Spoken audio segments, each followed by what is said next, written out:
Hello बच्चों, आप सभी का स्वागत है यूनिवर्सल ट्यूटोरियल फिजिक्स के ऑनलाइन सेशन में। आज हम सब विद्युत धारा से संबंधित न्यूमेरिकल सुनाने वाले हैं और यह डीपीपी 3 का लेक्चर नंबर 3 होने जा रहा है। बाकी लेक्चर 2 में हम सब क्वेश्चन नंबर 10 तक की बात किए थे। बाकी जो बचा हुआ क्वेश्चन नंबर 11, 12, 13 इसको हम सब बनाते हैं। बहुत ही इंपॉर्टेंट क्वेश्चन है, आप समझें पहले, उसके बाद वीडियो को देखकर उतारने की कोशिश करें। तो जो बच्चे नए हैं, सबसे पहले क्वेश्चन बनाने की कोशिश करेंगे। एक विद्युत धारा से संबंधित न्यूमेरिकल से इसको पहले बनाएं, उसके बाद ही सोल्यूशन देखें। तो बच्चों देख लिए होंगे, ट्राई आप कर चुके होंगे क्वेश्चन कि 12 वोल्ट विद्युत वाहक बल वाले एक सेल है। कितना सेल है? एक सेल है जिसके विद्युत वाहक बल कितना दिया है बच्चों? 12 वोल्ट। 12 वोल्ट, बहुत अच्छा।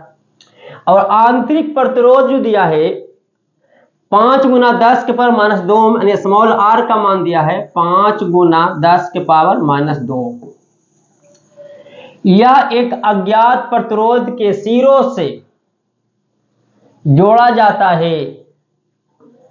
क्या किया गया? एक बैटरी है, यहां पर डायग्राम देख लीजिए। इसको क्या किया गया? इसको सिरों से, जो सिरा है यहां पे, इसको एक अज्ञात प्रतिरोध से जोड़ दिया गया है। मान लेता है अज्ञात प्रतिरोध क्या है? Capital R.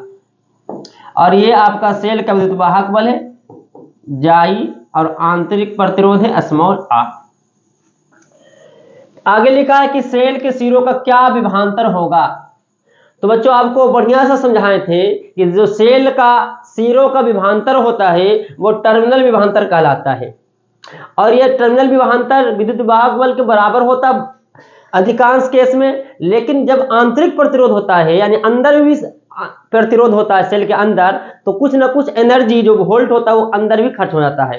इसलिए सेल का जो टर्मिनल विभवांतर होगा विद्युत वाहक बल से कम होता है, जिसका फॉर्मूला लिखे थे, आपको याद होगा। सोचे क्या लिखे थे। आगे क्या लिखा है कि जबकि इससे 60 एम्पीयर की धारा का आहरण किया जाता है, नहीं निकाल लिया जाता है। यानी इससे धारा जो निकल रहा बच्चों कितना एम्पीयर का? 60 एम्पीयर का, यानी आई बराबर 60 एम्पीयर। और पूछा तुमसे किसका मान? टर्मिनल विभवांतर, VT बराबर भाट। तो बहुत आसान है, अधिकांश बच्चे इस क्वेश्चन को आसानी से एक बार में बना दिए होंगे। फॉर्मूला क्या बच्चों बताए थे? टर्मिनल विभवांतर बोलो तो जल्दी सर। VT बराबर जाई minus I into small R. बहुत अच्छा। और विभवान यहां पे जाई का मान दिया है 12 वोल्ट और आई का मान दिया है 60 एम्पीयर और आर का मान 5 गुना 10 के पावर माइनस 2।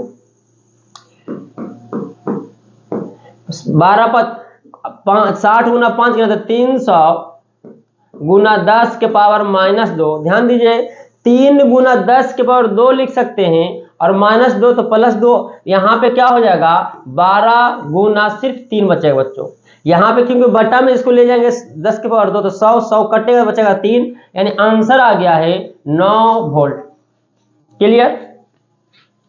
इसको लिख ले।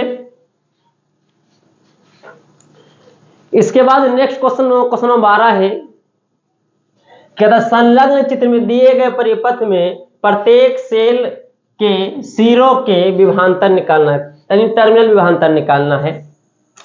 यहाँ पे थोड़ा सा मिस्टेक क्वेश्चन के डायग्राम में दिया हुआ, थोड़ा समझे कि यहाँ पे E1 जो दिया है वो रियल में 10 ओम नहीं है, 10 वोल्ट है और आंतरिक प्रतिरोध 2 ओम, ये सही है।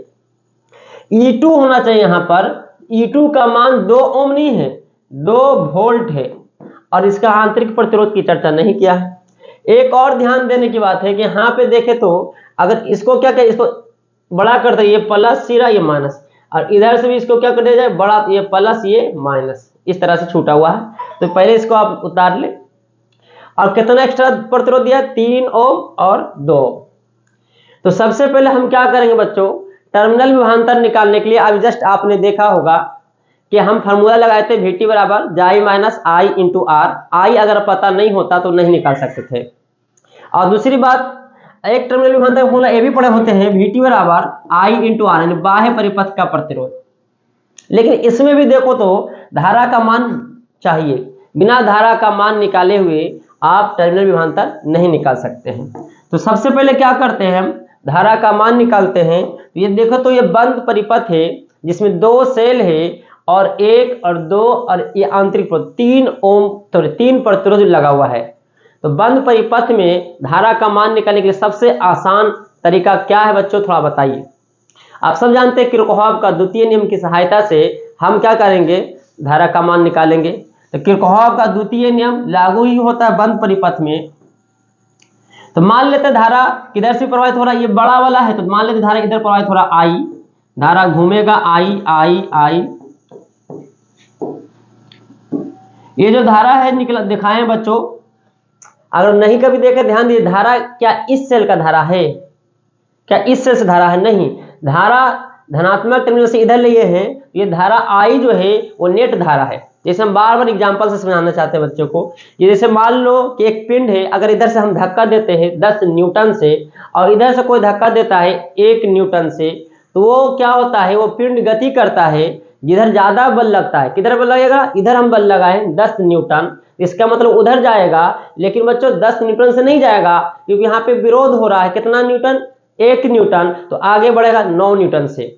तो यहाँ पे देखे ध्यान से, इधर वाला प्लस है, इधर वाला माइनस है, सेल इधर भी प्लस इधर माइनस है, ये सेल चाह रहा कि धारा इधर प्रवाहित करवाए, और ये सेल से धारा किधर हो रहा, ध्यान दे इधर, ये सेल चाहता कि धारा इधर निकाले, इससे भी इधर धारा। देखो तो दोनों सेल एक दूसरे का सपोर्ट नहीं कर रहा है, विरोध कर रहा है, लेकिन इसका वैल्यू कितना है, 10 वोल्ट है, इसका वैल्यू कितना है, 2 वोल्ट है। इसका मतलब हुआ कि मेन धारा किधर आ रहा होगा, ऊपर से नीचे आ रहा होगा, क्योंकि इसका वोल्ट कम है। जैसे हम धक्का दिए थे 10 न्यूटन से, उधर से धक्का दिया था 1 न्यूटन से, तो जाएगा किधर की ओर, उधर की ओर जाएगा, लेकिन 10 से नहीं 9 न्यूटन से, यानी घट जाएगा। तो इसीलिए हम धारा इधर दिखाए हैं, लेकिन ये धारा आई, फिर बोलते वही बात को कि धारा इस सेल का नहीं है, परिणामी धारा है। जैसे अभी बताया ना 9 न्यूटन बल लग रहा है। चलिए तो यहाँ पे लगा दिया जाए किरचॉफ का द्वितीय नियम, लिखना चाहते हैं किरचॉफ के द्वितीय नियम से। एक ही बंद परिपथ है, तो इसमें लिखने की जरूरत नहीं है कि कौन परिपथ की बात कर रहे हैं, एक ही परिपथ है, बंद परिपथ। क्या है बच्चों फॉर्मूला बताइए तो किरचॉफ का द्वितीय नियम, जल्दी बताएं। तो आप जानते होंगे, धारा गुना प्रतिरोध प्लस धारा गुना प्रतिरोध प्लस धारा गुना प्रतिरोध करते जाइए और बराबर सेलों का कुल विद्युत वाहक बल होगा। यदि सेल नहीं होता है बच्चों तो क्या लिखते हैं, 0 के बराबर। तो चलिए यहाँ पे देखिए, धारा गुना प्रतिरोध, तो स्टार्ट यहाँ से करते हैं। इसमें धारा कितना जा रहा है, आई, सब में आई जा रहा धारा, तो आई गुना 2 प्लस इसमें कितना जा रहा है, आई जा रहा है, और प्रतिरोध कितना है, 3। क्लियर, इसमें प्रतिरोध नहीं है, इसमें प्रतिरोध है कितना, 2, धारा उसमें भी कितना गया, आई, तो आई गुना 2 बराबर। अब देखो दोनों सेल का विद्युत वाहक बल लिखना है, तो क्या जोड़ दे, क्यों नहीं सर, जोड़ नहीं सकते। क्यों नहीं जोड़ेंगे, क्योंकि एक दूसरे क्या कर रहा है, विरोध कर रहा है, क्या कर रहा है, विरोध कर रहा है, घटाएगा।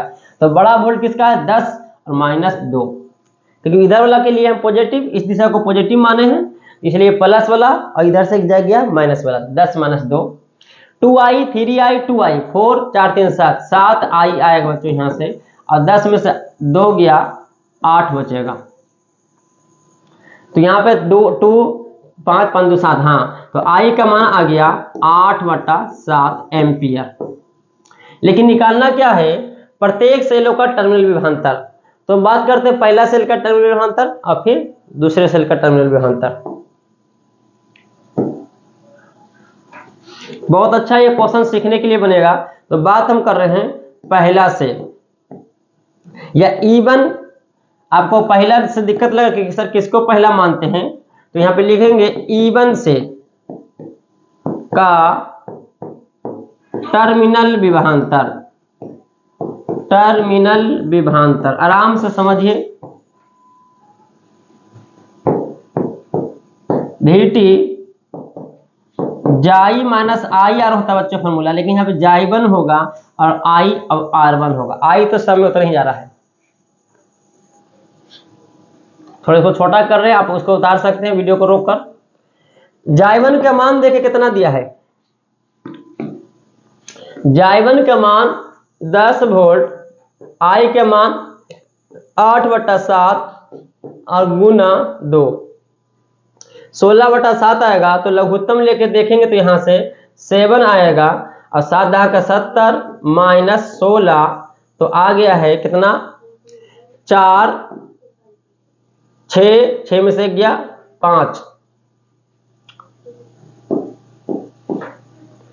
7 में कटेगा नहीं तो इसको आप दशमलव लिख सकते हैं, यानी इतना वोल्ट आंसर आ गया है 54/7, या आप चाहेंगे तो इसको भागा देके लिख सकते हैं। तो ये आ गया इवन सेल का टर्मिनल विभवांतर। थोड़ा जल्दी बताइए कि E2 सेल का टर्मिनल विभवांतर क्या होगा। बहुत सारे बच्चे बता भी रहे हैं कि सर E2 सेल में आंतरिक प्रतिरोध है ही नहीं है, अंदर में कोई विरोध नहीं है, अंदर में कोई खर्च, अपना कोई खर्च है ही नहीं बच्चों, तो बाकी जितना कमा रहे सब बाकी लुटा रहे, सब बाहर दे रहे। इसका मतलब इसका जो टर्मिनल विभवांतर होगा इस सेलों का सीरो के बीच विभवांतर, वो जो 2 वोल्ट है वही होगा, यानी क्या इसका आंसर होगा।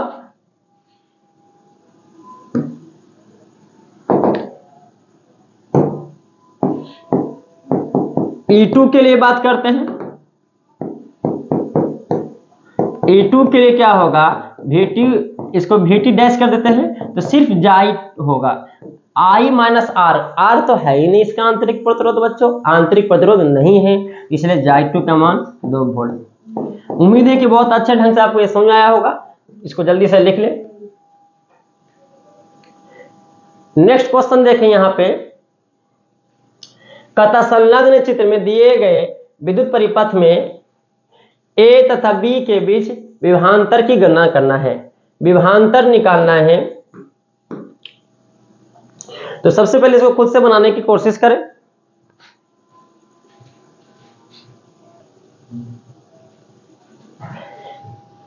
तो आप ट्राई कर चुके होंगे। तो यहाँ पे जो बच्चों क्वेश्चन जो दिया है विभवांतर, यहाँ पे बात करना है कि कुल विद्युत वाहक बल निकालना है, समतुल्य विद्युत वाहक बल, कुल विद्युत वाहक बल निकालना है इसका, यानी जाई इक्विवेलेंट का मान निकालना है कि 3 सेल है। तो हम बताए थे इसको क्लास में भी कि 2 सेल या 3 सेल है, तो तीनों सेल एक दूसरे के क्या है, समांतर है, और समांतर सेलों का जो कुल विद्युत वाहक बल होगा उसका फॉर्मूला लिखा बताए थे हम। क्या बताए थे बच्चों, जाई इक्विवेलेंट जो होता है जाई1/R1 प्लस जाई2/R2 प्लस जाई3/R3, और इसी तरह जितना रहेगा सबको उस तरह करते हुए चल जाएंगे, जाई4/R4, जाई5/R5 बटा 1/R1 plus 1/R2 plus 1/R3। जाई1 के मान 10/3, जाई2 के मान देखिए ध्यान 10/3, 4/2 और 2 बच्चों यहाँ पे 1 है, और नीचे में आएगा 1/3 प्लस 1/2 प्लस 1/1। लघुत्तम लेके देख इसको बनाने की कोशिश करें। आप पहले इसको लिख ले, कुछ थोड़ा सा क्वेश्चन उतार भी सकते हैं, वीडियो को रोक कर थोड़ा छोटा कर रहे हैं।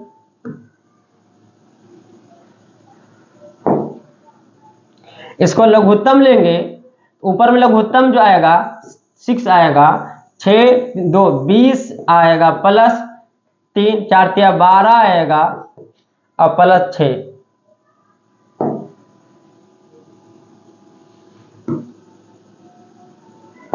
अब फिर इसका लघुत्तम भी बटा में 6 आएगा बच्चों, 6 का 3 दूनी 6, 2 3 6 प्लस 1, 6 से 6 कट गया। ये किसका मान आ रहा, जाई इक्विवेलेंट का। देखो तो जाई इक्विवेलेंट का मान जो आया है तो कितना आया है, 12 6 18 40, यानी 38 आया इधर से, और बटा 3 5 1 6, कटेगा तो नहीं तो दशमलव में आएगा, 6 6 36, 6 6 3 18, 6 3 18, इस तरह से वोल्ट आएगा बच्चों। तो ये फॉर्मूला अगर आप याद रखते हैं तो आसानी से आपका बहुत सारे क्वेश्चन बना सकते हैं जाई इक्विवेलेंट के लिए। तो ये जो था लेक्चर जिसमें DPP3 का क्वेश्चन कितना 11 12 13 डिस्कशन किए हैं। उम्मीद है बच्चों आप सबको अच्छे ढंग से समझ आया होगा। अगर फिर भी कोई दिक्कत है तो कमेंट में या ऑफलाइन जरूर बताएं, जिससे और अच्छे ढंग से आपको बताने की कोशिश करें। तो फिर मिलते हैं बच्चों नेक्स्ट वीडियो में, तब तक के लिए जमकर आप मेहनत करते रहें, तैयारी करते रहें कि आगे एग्जाम में बहुत अच्छा करें आप। तो धन्यवाद।